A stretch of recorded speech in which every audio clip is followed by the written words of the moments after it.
I think what you brought up with what you said about your uncle was a very good point. And I believe I saw your message in the chat encouraging me to call as well. And I think this is a good time to bring up, I believe Chelsea brought up things like grief without belief. Grief beyond belief, yeah. Beyond belief, yes.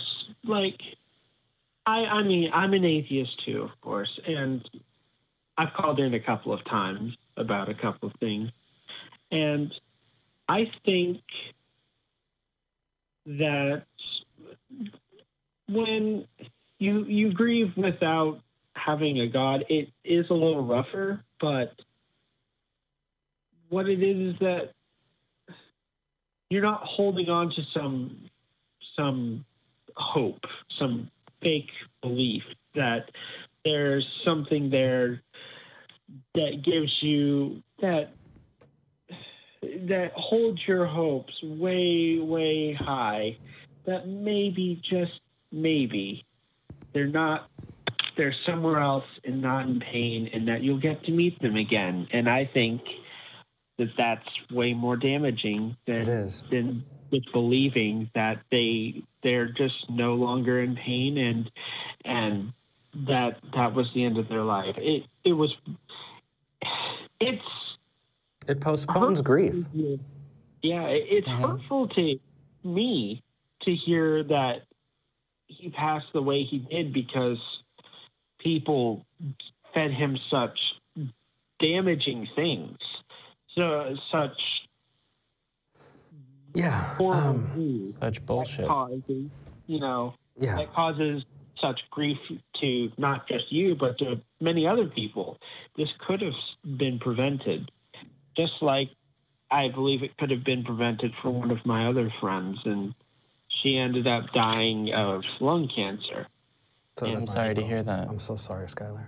I mean, I came to grips with it, before she died, and it hurts still. I was great friends with her. She was my friend's mother, and I believe we all dealt with it very well. Well, none of us believe, That's because nobody sold you on the idea that you were going to see them again. So you were able to process and cope. And the idea, it's breaking your leg to sell you a crutch. It's telling you you're sick to sell you the medicine.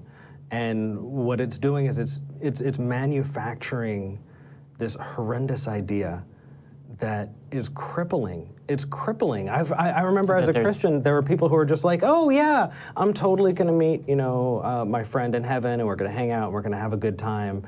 And they never actually finished processing that grief. And that was one thing that made deconverting, right, leaving Christianity so freaking difficult, is because on the back end of that, I realized, oh my gosh, I'm never gonna see them again. And we get emails all the time from people who are dealing with that. And I think that if you are dealing with that, if you are in depression, or if you're having a hard time, if you want someone to talk to, please, please check out Grief Beyond Belief. Please, please check out the Secular Therapy Project. Call the Hotline Project from Recovering from Religion.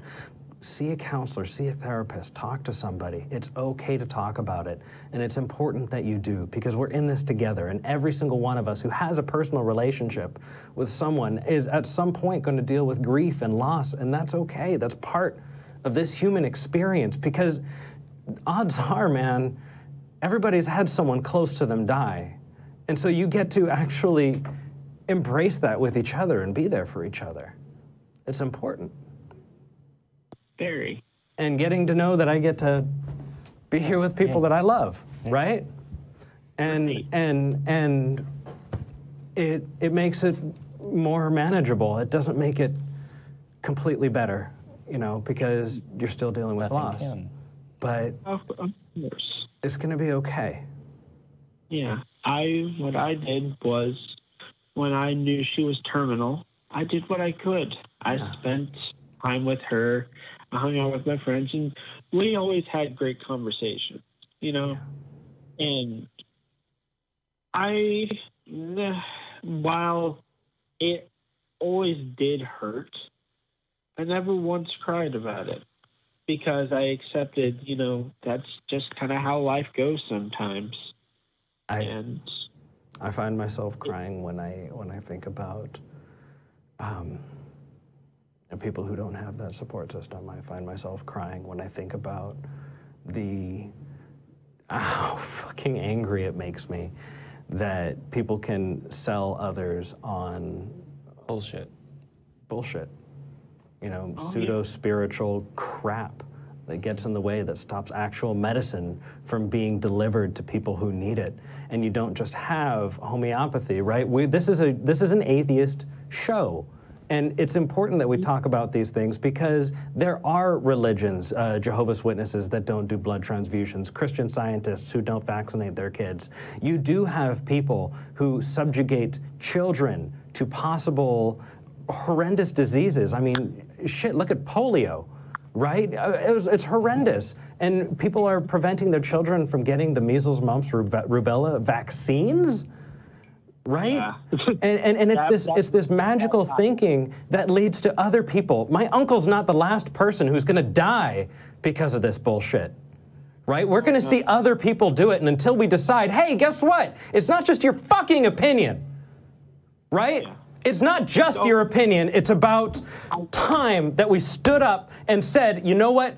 It's okay to be sad, it's okay to mourn, and it's important that we decide that we're going to actually trust the evidence, we're going to follow the evidence, we're going to follow the truth wherever it leads us, because we don't care where it leads us, as long as it leads us to truth, as long as it leads us to where we can see the world in a rational way, then that's okay, because that's where I want to be. That's where we all want to be, is to know more about this world, to know as many true things and as few false things as possible so that we can prevent crap like this. Oh, yes. There was, I believe in my state here in Arkansas, we led the United States in children dying from influenza because we have some very strong anti-vaxxers here. Several kids in my city died because they didn't get the proper vaccinations from measles and whooping cough, you know. That sort of thing. But wait, there's more bullshit. Angering, you know. And one person even hid their child's body, you know, after the death because they didn't want to be put in jail for negligent homicide, because which means they know it's wrong. They hid the body? To be very clear, if the corpse of your child is evidence of your wrongdoing, you done fucked up. You done fucked up. Oh yeah. That sort of thing here, and I think that's important to get out there for people who haven't seen this show before. To some people who may see this clip later who have never seen the show before. It's an important conversation to have. It is. Skyler, thank you for calling in. I really appreciate it. It's important that we get to talk about it. Very welcome. You guys have a good day, and I hope things get a little bit better for you soon.